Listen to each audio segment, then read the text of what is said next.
Good morning, everybody. There you go. Okay, yeah, there's some energy in the room. It's good. We're here to discuss front bench perspectives. We have some great thought leaders here. We're hopefully going to have a lot of light bulb moments during this session, as Imre said. And we have some great people who I think will definitely be able to provide those. So wanted to begin by having them each introduce themselves briefly, just name, title, and maybe one of the 2 or 3 top events that you've worked on in the past year, just for fun. Sure, I'll start. My name is Mark Fragale. I am a director and producer for a small college university up in upstate New York called Rochester Institute of Technology. We produce a show called RIT Sports Zone, and our big, being in the north, is Division I hockey. Our hockey team made it to the NCAA tournament this year, so we broadcast probably anywhere between 28 to 30 live, full-on production hockey games a year. My name's Steve Ackles with ESPN and SEC Network. I'm a coordinating producer based out of Charlotte.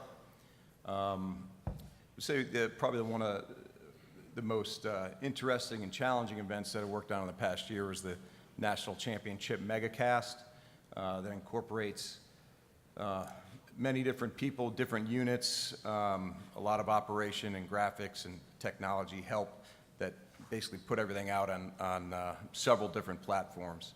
And basically, that show in and of itself is very, very challenging and rewarding. My name is Renardo Lowe. I'm a senior director at Turner Sports here in Atlanta. This year, I've had the opportunity to work on MLB playoffs, NBA playoffs, including the Western Conference Finals that just wrapped up, and the NCAA tournament and Final Four team cast concept. John Servizzi from WebStream Sports. I think probably for me the most interesting was not an elite event at all, but NCAA Skiing in terms of production. 4 different venues and in 4 different days in the mountains. It's fun, at least. Skiing is always a unique, although I'm guessing that some of the lessons probably could apply to the audience, but most people here are not involved with a skiing production, I believe. Who's doing a skiing production this year? Oh, yeah, 2. There you go. Okay, that's good. That's your team. That's my guys.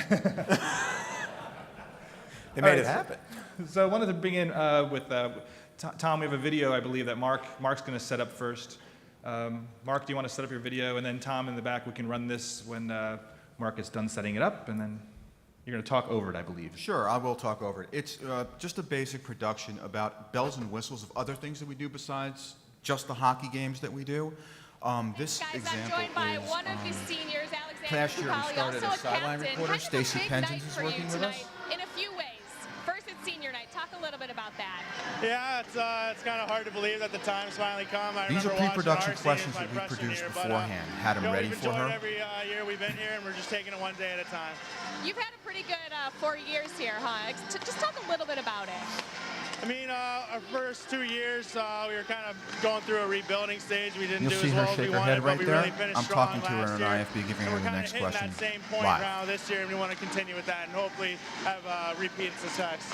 Now, big night tonight on top of the senior night, because if you win tonight, you get home ice advantage. Right, that's a huge advantage, like you said. But like at the end of the day, we want to just keep playing the way we've been playing. We want to keep getting better. And this is like in I said, between we're the going first to and take second it game period by coming game, off the period ice by before we period. go to Now, commercial you guys break. have gotten it done with Amato in goal, but I believe Christian Short is back in goal tonight. So do you guys have a lot of confidence going into this game? Nothing's changed, whether it's Mike Rotolo, Shorty, The other or objective Nicky, here is we're trying to get to play the face same way value we have on our each players. game. And like I said, we have a Most of plan them are we wanna wearing stick face to, masks. and, You didn't see them during the shouldn't day. matter who's in This net. is We need to play our Alexander game, and Kakali, we'll one of take our care of captains business. of our team. Perfect. Thank you very much. Good luck. She'll throw it to back you. to our announcers up top. So this is just something that we leaders do on this live in the game. Welcome back. Getting ready to start the third pre-production. period here. This is another Joined live once piece again that we by did Holy coming Cross back from head commercial coach in the David third Farrar. period Now, with our last away night We were in coach. the same position that this time you were up 2-0, and it ended up being a tie game in the end. Yeah. How are you going to close this one out tonight?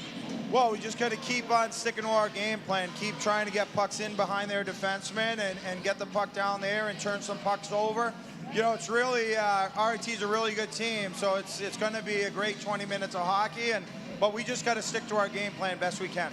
RIT seemed to really come alive the last 2 minutes last night, and they've kind of kept it going a little more tonight. How are you going to stop them?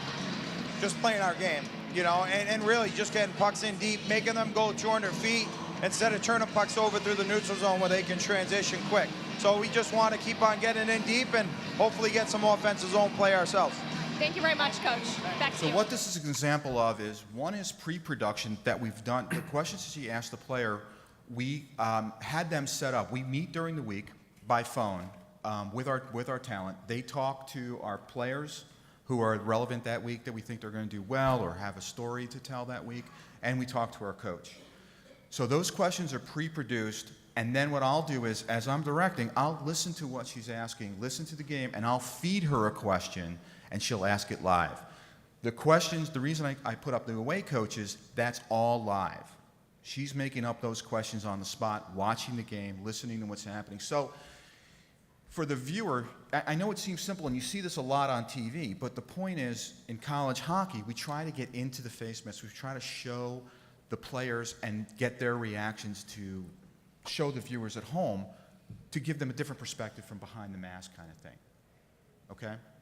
So those are the kinds of bells and whistles that we do live on our show that people don't realize that are happening in pre-production or questions that are happening right away. So these are all surrounded by the, so what we'll do from that coach, the visiting coach, we'll jump to live action right to there.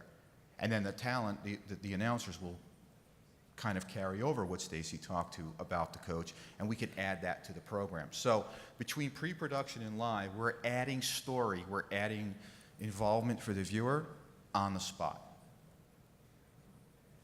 So for Steve and Renardo, I mean, obviously you guys are dealing with some great talent, I mean, and legendary talent. So how do you go about the process of the pre-shows and working with them to make sure that they have an understanding of the storylines, and what do you think is the difference between like the really top elite talent, if you will, and some of the kids who may be in school learning their craft, and what kind of lessons apply to them from the big guys? Yeah, that's a good question. It all starts with communication and trust right off the bat. No matter who you're working for, you have to have early conversations and early trust factors and say, no matter what happens, we're going to trust each other and we're going to be honest with each other. And from that point forward, if something goes wrong, at least you have that base element of trust and honesty. Because at some point, a play-by-play person or an analyst or reporter is not going to like something you're doing in the truck.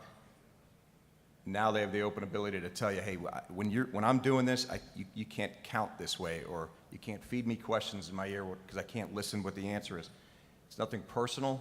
And then on the flip side, giving talent feedback is probably the most important thing we do, and that's prior to the game, that's during the game, and it's definitely after the game. But the most important feedback they get is in the game. And a lot of young producers, as they come up, depending, who they're working with, we can have a producer go in and do a game with Brent Musburger, or Sean McDonough, and, they're like, I don't know, tell them what you need, what they need to hear. That's why you're in that chair as a producer, to guide them. But if you don't have the conversation prior to gain the trust and the honesty, then that hitting that button will be a little bit different next time. So it's really important you gain that trust and honesty, and it's never anything personal, for the most part. Some guys may fight back, well, you don't trust me? And it's like, if you're questioning some information that's been given out on the air of where they got that, there's a way to go about your message to them, It's all in your tone, especially if they're on the air live and you think they made a mistake. It's about the tone you're talking to them. Never accuse, just ask the questions in different ways. So there's a lot of different ways to communicate with talent. Yeah, I totally agree. I think the common things that people talk about is preparation, and preparation earns you respect. When you're a young producer or director, your talent respect the fact that you come to meetings or your initial phone call, that you're prepared. And the same, you respect talent that come to your events, that they're prepared. So that's very important. Also, I think, like you said, establishing that we're a team, and things aren't going to always go right, and how you handle when things go wrong probably speaks more to your crew, your management, and for you guys, your athletic department, of how you handle those moments as opposed to how you handle when things go right. But preparation, in my opinion, is huge as far as gaining respect of people that have worked in the industry, sometimes 20 and 30 years longer than you have. But that's the common denominator, is how you're prepared to do your job. John? Yeah, I mean, I think the biggest thing at WebStream, we're obviously transitioning now from actually the most poorly named company in history. We're not doing much web streaming anymore. We're doing a lot more linear TV for ESPN and for others. And all of our producers are young and comparatively young, so a lot of what these guys are saying rings true. And the reality is I often tell them to approach talent with from the standpoint of, hey, I'm really excited to learn from you, and to be open about the position that you come to it from. Look, I'm young. I don't know everything. I hope that by the end of this game, I'll be a better producer thanks to you. And that kind of sets that framework and puts starts the relationship the right way. And I think that's really beneficial. I think when you come at talent from a standpoint of, here's what we're going to do. Here's what I think is going to happen, and it's not a two-way street. That's a bad start. I think Steve said it perfectly when he said that who he's working for. That's absolutely the right way to think about the relationship, is we all work for one another. No one is working for you as the producer. You're working for everyone else on that crew. So I'll just add real quick, WebStream's actually doing one of our productions this week for one of the regionals down in South Carolina. We have an established announce crew coming in, and I think, is it David? David, yep. David's the producer of that game, and I hope he takes the steps and establishes trust and relationship with a crew that's going to be on the linear networks throughout the weekend. So again, it's not an easy situation, someone that the talent hasn't worked with before. What has he done before? So there's credibility that he needs to gain, and the announcers need to trust. So, but it's a great opportunity. That's where this world is coming to right now. We're happy to have WebStream and other packages out there doing games, and the more that happens, the more our talent are going to migrate into their shows.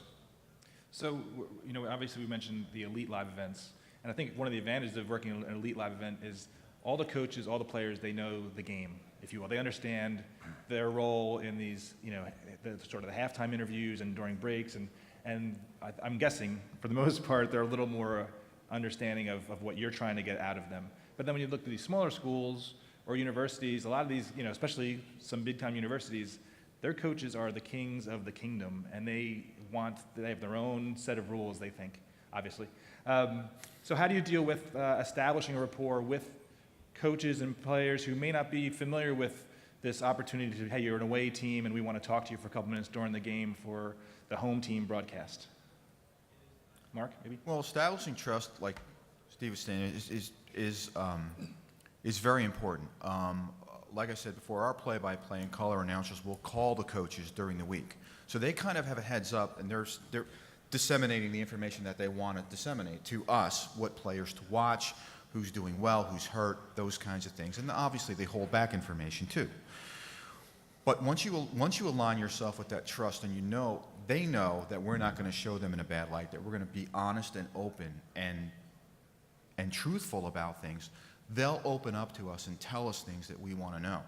It was hard in the beginning when we started doing hockey, because college hockey is not on TV a lot around the country. But our players had to get used to talking in front of the camera. It's funny, one of the biggest problems we have is not that, like you said, that's their sport. They know their sport, but to get them to open up and talk about their sport can be difficult, because some athletes aren't used to doing that. So you have to ask the right questions in the right way. And we talk about that in pre-production. And this person might be a little shy. This person talks too much. This person is good. This person is a little bit, quiet. So we think about the questions that we're going to ask them beforehand and try to adjust them on the fly while we're live. But trust is a huge factor. Yeah, I would say, obviously as much face time as you can get with them, depending on what kind of game or event you're going into. Yesterday in Oklahoma City, all 8 teams sat down with our production crews, and it's all organized, and the NCAA helps with that, and it's kind of easy. They come in for 30 minutes, sit with our production teams, they go through it. And, if you're going to do a one-off game on a Tuesday night in, Georgia Tech baseball, it's harder to gain that access with an away team coming in. But the biggest thing is for the producer to make sure that you have at least some form of communication between the coaches and at least a player or two. Doing football, we had an analyst on our crew that would fly in at noon on Thursdays, and he'd go sit in the film room and just go sit in the office. He'd find a cowboy clicker and just go and watch film. And he'd have players coming up and down, and he'd pull them in. Hey, what's your name? Where do you live? That's the best part of his broadcast was that he was able to sit there for a day and a half getting to know players. So as you guys produce games and direct games, encourage your talent, but if they're really going to put it on you to meet as many players as possible, because that's where all those storylines are built, and you're going to have a great moment, even if it's just one quick little story, that the fact that your talent were able to meet a player or two. And I know it's challenging, and some coaches, restrict a lot of it, but hopefully you just got to build those relationships any way you can. I think with coaches, they're coaches. I think the most important thing to establish is a love of the game, a love of competition, because that's the common thing that everyone, has. Also, to a certain extent, that you're a steward of the program and the department, and that, you establish their trust that you're there to put their team and their program in the most positive of lights, because no one wins when, it's a negative experience for players or coaches. So when you talk to, legends or even your first year coach who may be a little uptight, I think the one common denominator is that you love the sport or you love competition. There are certain sports that I cover that I may not know as well as I know other sports, but you respect competition and you respect the hard work that goes into it. And I think that opens them up, and then they start trusting, and you get more and more access. And access is ultimately what makes your show elite or big. It's how you can talk to the coaches and talk to the players, get the nuggets that you may not get in the local paper, because, like you said, I've spent time in the film room or I've spent time on campus in front of them, and so I'm getting inside information that you can't find anywhere else. I think a lot of the young producers, one of the mistakes that they commonly make with coaches is assuming or posturing that, I know more than the coach. Why did you do that, coach? Coach doesn't need to answer that question to you. He doesn't work for you. So the reality is there's a lot better way to kind of broach that. There's a lot better way to establish a rapport with the coach as well, to say, coach, teach me. What's the thought process that goes into that? Coaches question themselves every second. I mean, they make a million decisions a day, and they're not sure that any of them are right if you really get down to it. That's their job. It's an awful position. If you can kind of relate to that, I think you go a long way. I think the biggest thing you're hearing here is that, none of this, to go from the level of event to an elite level event, it doesn't happen that day. All of this, everything that we've talked about is prior to arriving on site, is prior to doing anything that you might think of right now as production. This is all early. This is all building. So I'm always curious with the running into the halftime interviews, and that ability to kind of sit there and say, okay, you have about, maybe 20 seconds, 30 seconds? Is there usually a time limit to that, like 30 seconds? How long they'll stand there. Yeah, exactly. Yeah. So how do you sort of, let's say it's 35-0 at halftime, and they're the losing team. So how do you kind of get them coming off and engage them in a way that they may say something either, and are you looking to get something meaningful, or are you just looking for some insights? I hate them. I hate in-game interviews with coaches in all shapes and forms. I've never heard one that I've been like, oh, wow, well, that was insightful. They hate doing them. They're not going to say anything. You know, no coach is going to walk off the field after the first half and go, well, you know, here's what we screwed up, and in the second half, we're going to slide this person over here. They're not giving you anything. They're trying to avoid saying anything, and you're trying to ask an awkward question. I understand why we do them, but I'd like to kill them. Actually, the biggest attaboy that I got from a coach was not asking him for an interview when his team was down 35-0 because, I mean, at that point, you know, he's mad, and there's nothing positive that's really going to, I mean, it might make for great television, but again, for a lot of you guys out there who work for the departments, you're not putting your coach in the most positive light. So sometimes not doing the interview when it's 35-0 probably will get you further as far as the credibility and, you know, the access that you'll need down the road. And that establishes that you want what's best for the program. Right. Although some people would say, just from the devil's advocate, they say, well, then you're not doing your job. That you should be. Now, granted, the in-game interview is wonderful to have that opportunity anyway, which is sort of different. But they would say you should be asking those questions. But and I'm kind of with you that there's. I can see it both ways. I mean, they're and a lot of times these are high-profile coaches, and you know they do need to, you know, answer for it. But like you said, what are you really going to get from him at 35? Right. So if you ask yourself the question, you know what is his answer really going to be worth putting on air? And each coach is different. You know, there are some that'll stand there and do it, and they might not be happy about it, and there's some that it'll be a meltdown on camera. And do you really want that or need that? Right.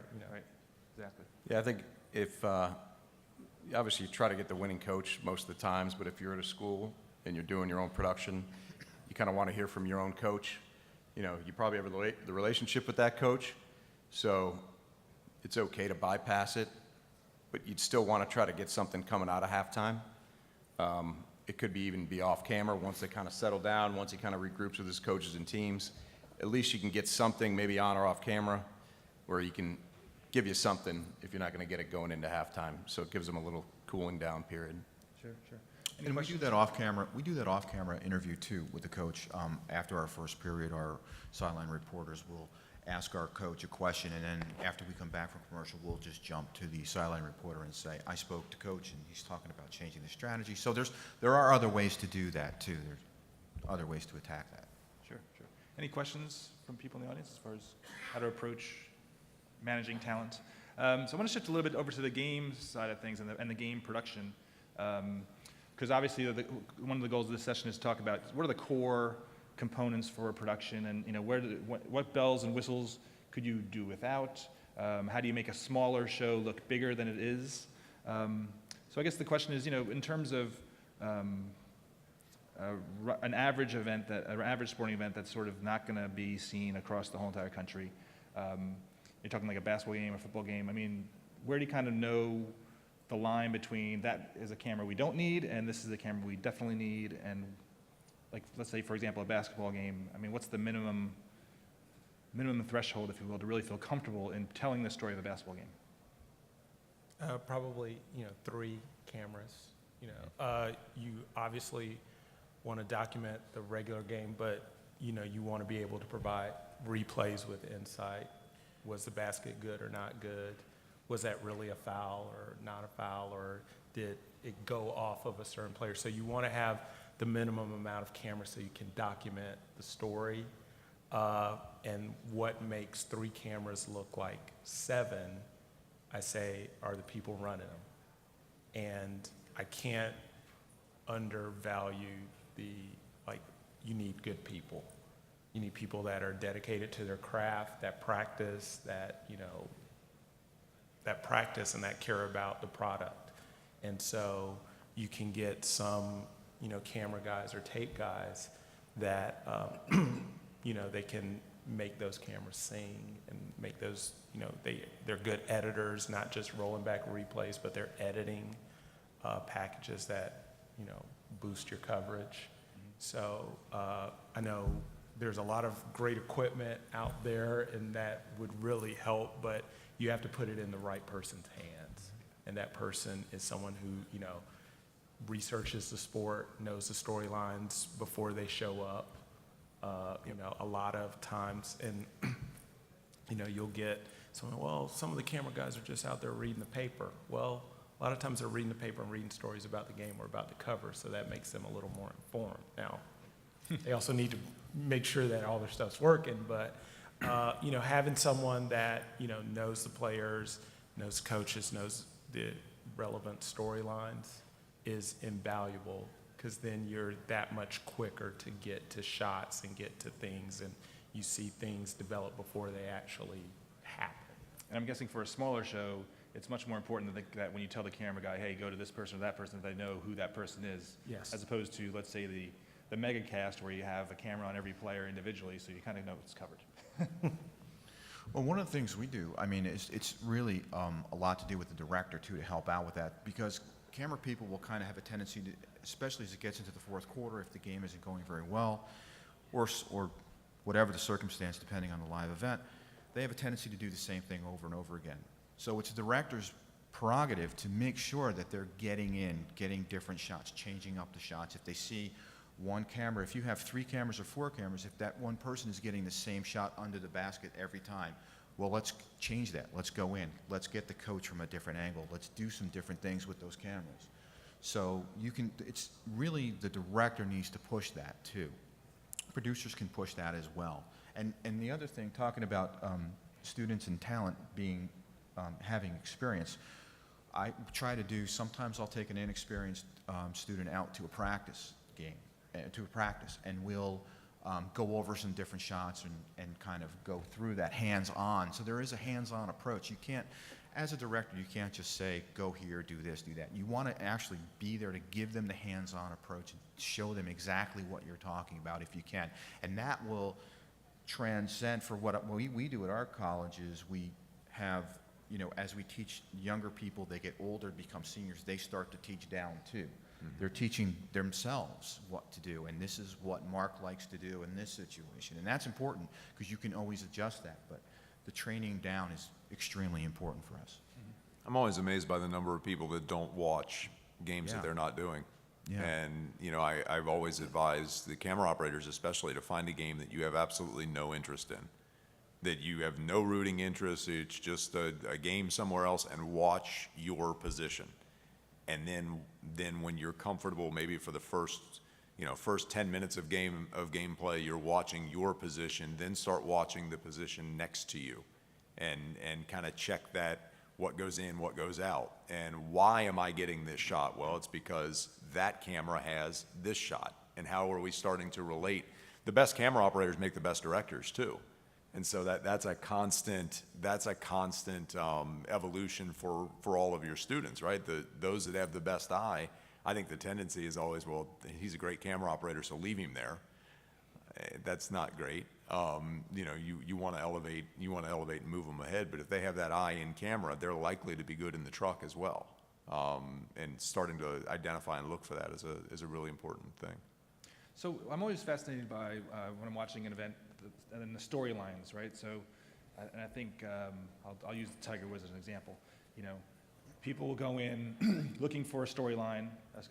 Golf tournament is really good because they're 8 hours long. But you know, they'll go in looking for a storyline, and then the storyline maybe doesn't develop that they thought it was going to develop. But then they spend the whole entire broadcast talking about how the storyline that they thought was going to develop didn't develop, as opposed to maybe throwing aside that storyline completely and then focus on what is happening. So how do you kind of approach walking into a production saying these are the storylines, but then if something happens in the event that shifts it completely, being able to sort of on the fly redeploy resources and sort of say, okay, you know what, this is where the story's going.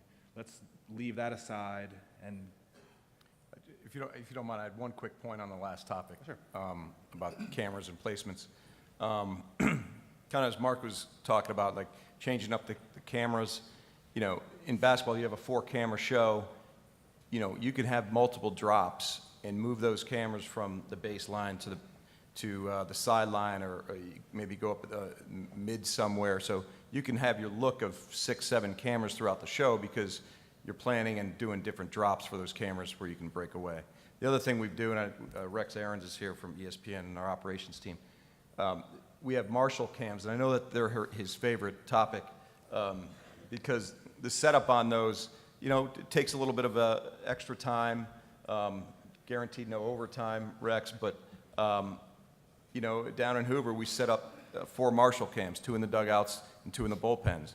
And, that's 4 extra cameras where it provides coverage, it provides perspective, and it, tells a story at times. And our TD down there actually had to put a little move on it, so whenever we'd go to it, he'd push in a little bit. So there's little tiny techniques where you can, instead of just putting a POV, now he put a little bit of a move on it anytime he went to it. That's a little over my head in the technical area, but those are just some of the little things you could do to make a show feel bigger with just a smaller complement. But the key to that, too, to add to that, real quickly, is don't be afraid to try stuff. Because if you hadn't tried that, or the TD hadn't tried to zoom in on that, and then they can say to the producer, the director, hey, I can try this. So there's got to be some latitude so that you can try different techniques before you become instituted in your program. Gotcha. So, and obviously, I guess, the beauty of the technologies out here is that they're becoming much more flexible, much more capable. I'm always amazed at the imaging quality of smaller cameras and their ability to really kind of, at a lower cost point, really serve as a really wonderful adjunct to a production to sort of really improve the depth of the coverage without necessarily adding tens of hundreds of thousands of dollars to the budget. So the storyline. So from your standpoint, how do you kind of go into an event, the game starts, and you have your storylines? How do you sort of make sure that you don't get stuck on the storylines coming into the event and make sure those, if things change? This is a great question because everyone goes into a game with storylines. I've seen producers with like 14 things taped up here and, different colors and labeled and checklists and boxes for each inning, and I've seen guys go in with, just a manila folder with a couple things written down, and I've seen guys going with something like this. So depending how you approach it, there's only 2 or 3 storylines per team that are really impactful. There's probably sub-storylines. The biggest storyline is obviously what happens on the field of play or in the game. And to deviate from that because you want to get in a graphic or try to force a story that you're trying to sell, is a common mistake. Elements, graphics, all that stuff they're great stuff to roll in, they're great stuff for perspective, but don't ever let it get in the way of what's happening on the field. And I think at times, because someone went out and edited a 30-second in bump, we got to get that in. Right.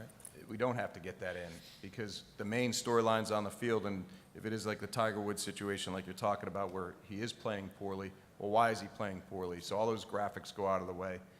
Not to mention your talent at that time when you're doing all these roll-ins and all these graphics, you're disrupting the flow of really what's happening on the field. So I would say produce your talent more and not your elements and graphics. You have graphics people there for a reason. You've got tape people there for a reason. They're following the storylines. If things go wrong, hit them in a break.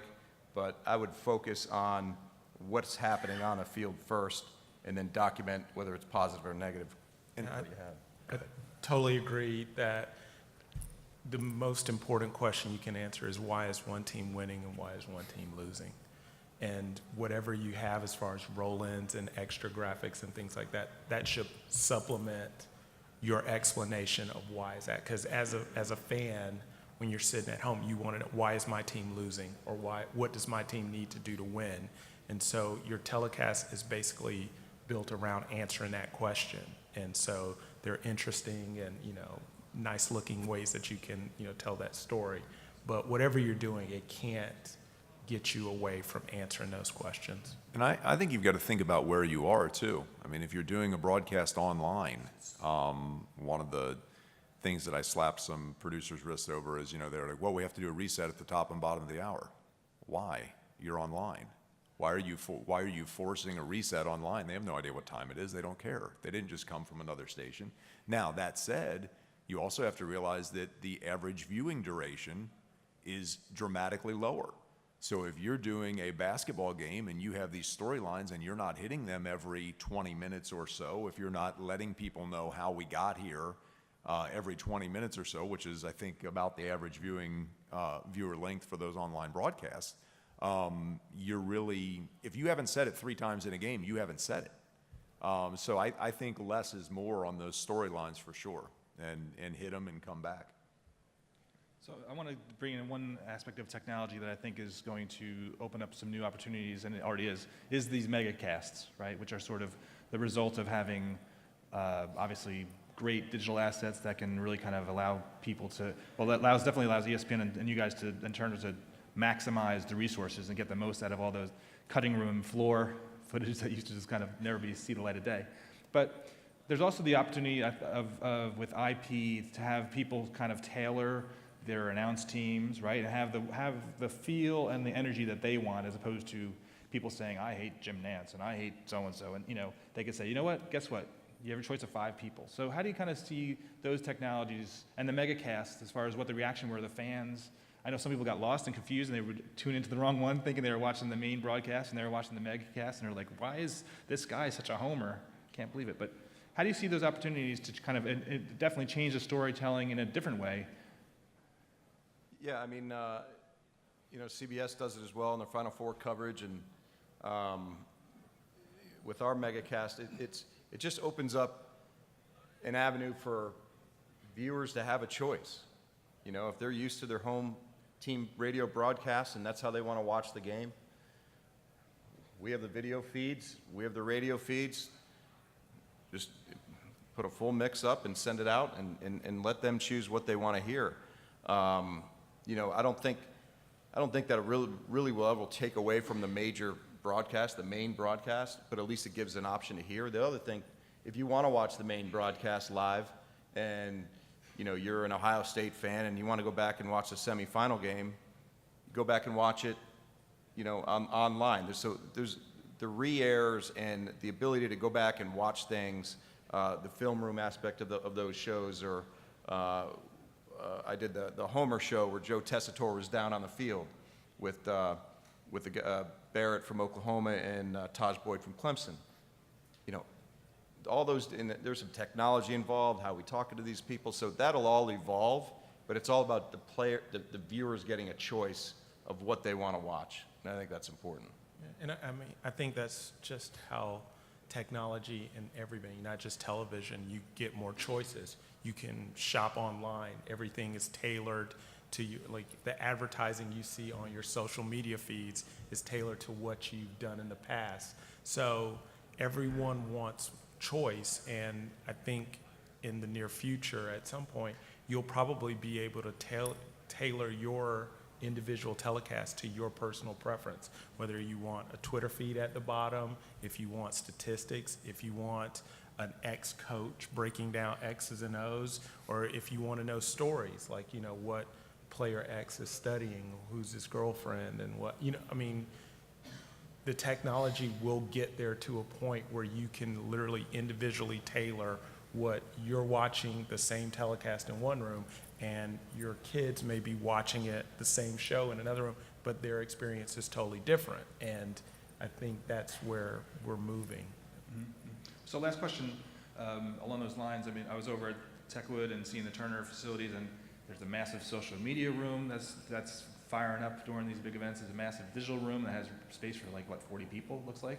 How is this whole digital explosion impacting the front bench, and how do you kind of make sure that, and how can people keep the focus? Because you guys have big enough teams where you can kind of afford to stay really focused on the game.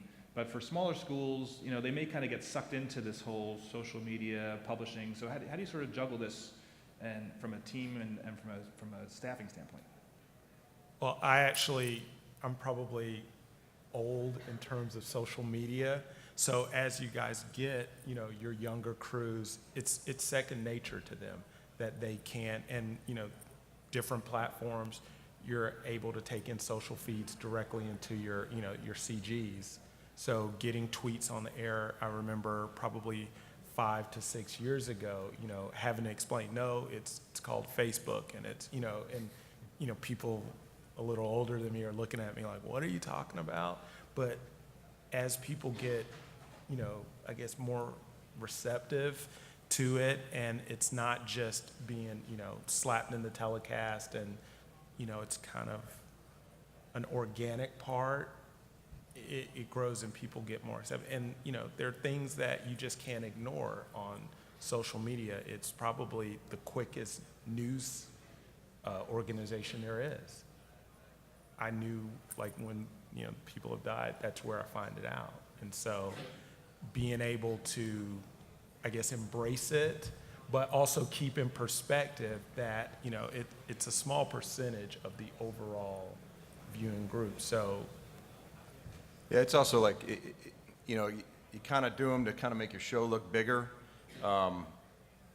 Last night, Oregon and Texas playing for a national championship out in Oregon in golf, and Jordan Spieth tweets out about his Longhorns, so they'll get that on the air. They have the ability now to put those tweets on the air. It adds a little bit of credibility and makes those shows bigger. It's hard. In some of our bigger shows, we have someone just basically sitting there reading with TweetDeck. They pull up every single announcer, ESPN, CFB, and they're running through everything to making sure, hey, people are complaining, so-and-so pronounced the name wrong. So, hey, it's pronounced this way. So it's almost a resource, like a big research, person. Or no, they lost in Norman. They didn't win in Norman. And it's almost a fact-checking system. To me, that's how it affects the front bench. I think it affects more studio shows. Studio shows could have a lot more content and platforms and follow-ups in time with that stuff. But, it's whether you like it or you don't, it's going to affect the front bench and the content of what comes out on the screen, no matter what show you're working on in the future. I think it's no different than some of the advanced statistical information. You've got to have talent, and you've got to have a producer that are really comfortable with it. And if you're trying to force it, if they don't fully understand it, if they're not social media people, it's not going to work. And so accepting, as Bernardo said, accepting the fact that not everyone is there, and not getting so driven by it to think that, we've got to get social on this, because a significant portion of the audience is there, but a significant portion of the audience is not as well. So, don't try and force that round peg into a square hole. One of the things that we do is try to use our students for social media as much as we can. They understand it.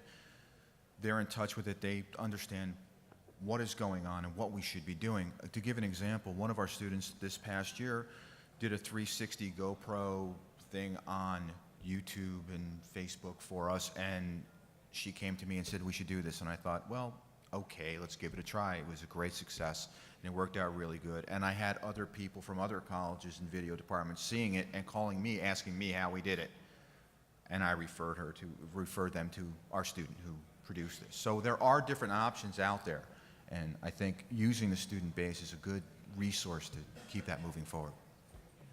Great. Well, thank you, gentlemen. We're going to do a hard turnover.